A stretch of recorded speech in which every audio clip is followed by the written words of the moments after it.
বেলা, জি, গানটা তুমি গেয়েছো, তোমার কি মনে হয় তুমি কতখানি ভালো গেয়েছো?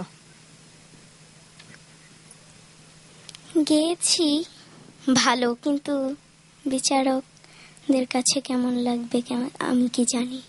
তুমি কি জানো? আমিও জানি না। শাওন আপু, দর্শকদের কাছে কেমন লাগবে কি মনে হয় তোমার কাছে? আমার মনে হয় দর্শকদের কাছেও ভালো লাগবে।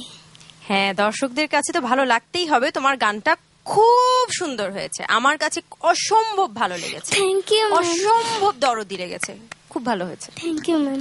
স্যার, গানের যে বিষাদ ছিল গানের ভিতরে, ওই বিষাদটা তোমার কণ্ঠে পুরোপুরি ফুটে উঠেছে। এবং অন্য গানগুলোর বেলায় ঢুলিকে খুবই প্রমিনেন্ট মনে হচ্ছিল, এই বেলা একটু ঢুলিকে নিষ্প্রভ মনে হয়েছে, কারণ তার প্রয়োজন সেরকম ছিল না। তোমার কণ্ঠই তাকে ছাপিয়ে গেছে। Thank you sir. Thank you. ও আচ্ছা, ফুল দেওয়ার কথা ছিল। এক লাল ফুল আর কতবার দেখাবো? সবার জন্য লাল, আগে তো বলে দিচ্ছি আর ফুল দেখাবো না। আচ্ছা, তাতেও আমি খুশি স্যার।